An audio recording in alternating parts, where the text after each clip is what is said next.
Hello everyone, welcome to gardening in my way. मैं हूं नूतन और आज मैं बात करने वाली हूं कंपोस्टिंग के बारे में कि किस तरह से मैं घर पे कंपोस्ट बनाती हूं। अगर आप नेचर लवर हैं और गार्डनिंग का शौक़ रखते हैं तो कंपोस्ट बनाना बहुत ज़रूरी है। दोनों ही वजह से गार्डनिंग का अगर आप शौक़ रखते हैं तो कंपोस्टिंग इसलिए ज़रूरी है कि पौधों को खाद की ज़रूरत होती है। तो ये जो नेचुरल खाद है ना, ये बहुत अच्छी होती है पौधों के लिए। इससे पौधे बहुत अच्छे ग्रो करते हैं। मैं जो भी पौधे मेरे घर पे उगाती हूँ, सब्जियाँ, फूल, मैं उसमें कोई और खाद बिल्कुल नहीं डालती हूँ। मैं केवल घर की बनी हुई कंपोस्ट डालती हूँ। पौधे बहुत अच्छे से ग्रो करते हैं। तो चलिए आज बात करते हैं कि मैं किस तरह से बनाती हूँ कंपोस्ट। ये बहुत ही इजी वे है जिस तरह से मैं कंपोस्ट बनाती हूँ। कंपोस्टिंग के लिए मैंने ये 30 to 35 लीटर का बड़ा सा एक प्लांटर ले लिया है।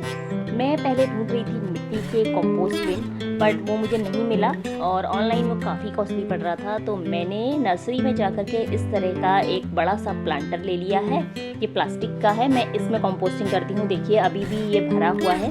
तो इसमें मैंने हर तरफ से छेद कर लिए हैं, छोटे छोटे। एक सीख को गर्म करके आयरन की, उससे इसमें छेद कर लिए हैं और नीचे से भी, बॉटम में भी इसके छेद कर लिए हैं और साइड्स पे भी। और इसी पे मैं कंपोस्ट बनाती हूँ और मैं आपको बताती हूँ कि किस तरह से मैं बनाती हूँ ये कंपोस्ट। जो भी मेरा डेली का किचन का वेस्ट निकलता है उसको मैं इस तरह से इकट्ठा कर लेती हूँ। ये डेली का वेस्ट है, चाहे एग के शेल्स हों, चाहे प्याज और लहसुन के छिलके हों, सब मैं इकट्ठा कर लेती हूँ। और उसके बाद मैंने ये कुछ नए गमले खरीदे थे, तो इनमें मैं जो डेली का वेस्ट है उसको फिल करती जाती हूँ। जितना भी मेरा बनता है घर का, तो मैं उसको डेली फिल करती जाती हूँ। और साथ में जो वेस्ट पेपर, कार्डबोर्ड और जो पौधों के स्टेम होते हैं वो भी डालती हूँ इसमें, छोटा टुकड़ा करके। जितना छोटा डालेंगे उतना ज़्यादा अच्छा रहता है। देखिए एक पॉट ये भी है, इसको भी मैं फिल कर रही हूँ। ये खाली हुए हैं पॉट, कुछ मैंने नए खरीदे हैं। और अब जब ये पॉट फिल हो जाता है 3-4 दिन में, जैसे ये फिल हो जाता है, देखिए इस तरह से जो ये पौधे हैं ये मैंने कट कर दिए थे, प्रून कर दिया था इनको। और ये फिल हो गया है जब एक पॉट, तो इसके ऊपर से मैं इस तरह से थोड़ी सी मिट्टी की लेयर बना दूंगी। आपने सुना होगा कि कंपोस्टिंग में सूखे पत्तों की ज़रूरत पड़ती है, बार बार मिट्टी की लेयरिंग की ज़रूरत पड़ती है। पर अगर मैं बात करूं सिटीज़ की, खास तौर से मेट्रो सिटीज़ की, तो वहाँ पे हम ये सूखे पत्ते या फिर ये मिट्टी कहाँ से लाएंगे, ये सोचने की बात है। तो इसलिए मैंने ये तरीका निकाला कि मैं पूरा जो पॉट है उसको फिल कर लेती हूँ, चाहे वो बड़ा है चाहे छोटा है, कंपोस्ट बिन है चाहे कुछ भी है। और उसके बाद उसको ऊपर से मिट्टी की एक लेयर से कवर कर लेती हूँ। मिट्टी जब मैंने शुरू में गमले खरीदे थे 10-12, तब मैं मिट्टी उनमें भर के लाई थी। बस वही मिट्टी मेरी चल रही है। अब मेरे पास करीब 50 गमले हैं। मैं ना मिट्टी खरीदती हूँ, मैं इसी मिट्टी को, जो पुरानी मिट्टी है, जब गमले खाली हो जाते हैं तो उसको निकालती हूँ और खाद में मिक्स करती हूँ और दोबारा उनको फिल कर लेती हूँ। क्योंकि मिट्टी भी अगर हम सिटीज़ की बात करें तो खरीद के मिलती है और काफ़ी महंगी, मेरे यहाँ पे तो काफ़ी महंगी मिलती है। तो इसलिए अब में जो मिट्टी की ज़रूरत नहीं पड़ती है, क्योंकि मैं घर पे ही इस तरह से कंपोस्ट तैयार करती हूँ। जो बड़ा कंपोस्ट बिन मैंने आपको दिखाया है ना, उसको भी मैं बिल्कुल इसी तरह फिल करती हूँ। और हाँ, अगर आपके पास रेता है, बजरी या बालू जिसे बोलते हैं, वो आप इसमें थोड़ा सा डाल सकते हैं, क्योंकि उसकी वजह से जो पानी है, जो ड्रेनेज सिस्टम है, वो अच्छा हो जाता है। पॉट में क्लॉकिंग नहीं होती है, पानी जो है वो लॉक नहीं होता है। और बरसात की अगर मैं बात करूं, अगर आप बारिश के समय में ये जो खाद है ये बनाते हैं ना, ये 10 दिन में सड़ के आधी हो जाती है। आप खुद देखिएगा, अगर बारिश हो रही है और आप इसको पानी बारिश का इसमें जाने दीजिए। मैं भी जो बड़ा कंपोस्टर है उसको ढक के रखती हूँ, पर जब बारिश होती है तो मैं उसे थोड़ी देर के लिए खोल के रख देती हूँ, जिससे वो अच्छे से भीग जाए। बारिश के पानी का जो मैजिक है ना, वो कंपोस्ट पे भी चलता है और साथ में पौधों पे भी। कंपोस्ट जो है वो सड़ के 10 दिन में आधी हो जाती है, बहुत जल्दी सड़ती है। उसके बाद इसको पूरी तरह से सड़ने में, अगर मैं बड़े बिन की बात करूँ, 3 महीने लगते हैं। पर जो छोटे गमले हैं वो जल्दी इनमें सड़ जाते हैं, क्योंकि जो कम उसमें मात्रा में होता है। और फिर मैं क्या करती हूँ कि उसी के ऊपर से थोड़ी और मिट्टी और रेता मिला के भरती हूँ और उसमें प्लांट लगा देती हूँ। मैं छोटे गमलों को खाली नहीं करती हूँ। इसी के ऊपर मैं, जब ये आधा हो जाएगा, रेता और मिट्टी मिला के भरूंगी और उसके ऊपर से मैं प्लांट लगा देती हूँ। और प्लांट्स बहुत अच्छे होते हैं। मैं अपने सारे प्लांट्स ऐसे ही उगाती हूँ। और बीच बीच में भी मैं इसमें खाद दे देती हूँ। जब पूरी तरह से खाद तैयार हो जाती है तो थोड़ी सी खाद की लेयर ऊपर से दे करके उसको मिट्टी से ढक देती हूँ। और देखिए इस तरह से तैयार हो गया है ये एक गमला। ये 10 से 15 दिन में सड़ जाएगा।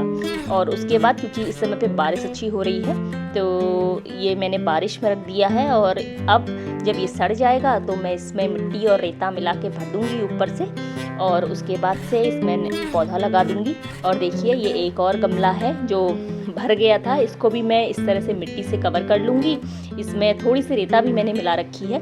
बालू मिलाना इसलिए ज़रूरी होता है कि जो ड्रेनेज सिस्टम है वो अच्छा रहे, जो पानी है वो इसमें इकट्ठा ना हो गमले में और पौधा सड़े ना।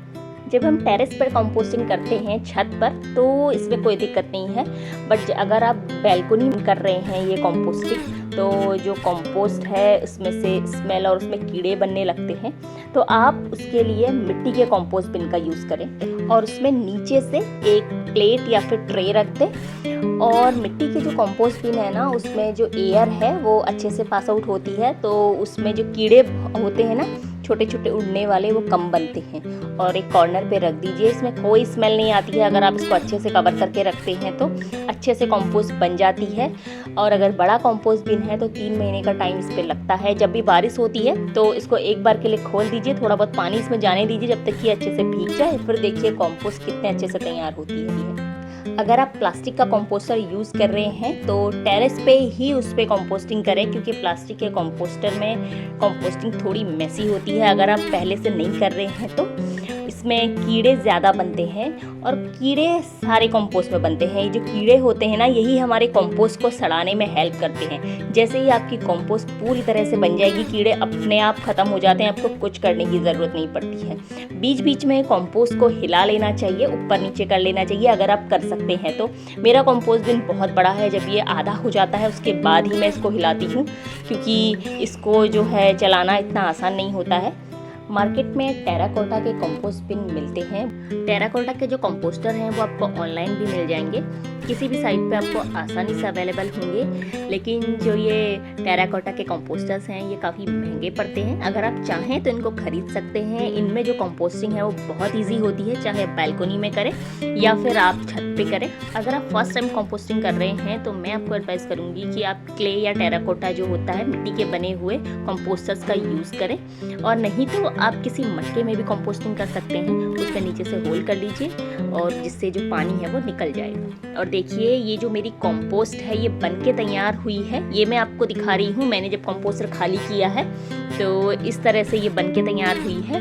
मैं इसको छानती नहीं हूँ, बहुत सारे लोग इसे छानना प्रेफर करते हैं। देखिए जो मोटे मोटे इसमें पौधों के जो डंडियाँ हैं, जो स्टेम्स हैं, वो जो रह जाते हैं ना, उनको मैं वापस से कंपोस्ट बिन में डाल देती हूँ और उसके ऊपर से फिर से मैं कचरा डालना शुरू कर देती हूँ। देखिए अच्छी सी कंपोस्ट बन के तैयार हुई है। इसमें थोड़ा सा पार्ट रेता और थोड़ा सा पार्ट मिट्टी का मिला के मैं इसी को गमलों में फिल करती हूँ।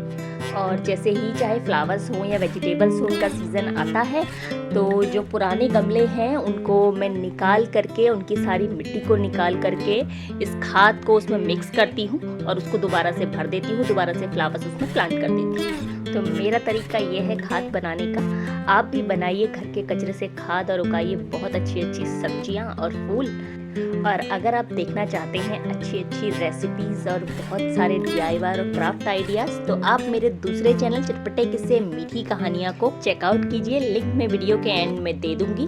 मैं आपसे मिलती हूँ अपने नेक्स्ट वीडियो में, तब तक के लिए बाय बाय।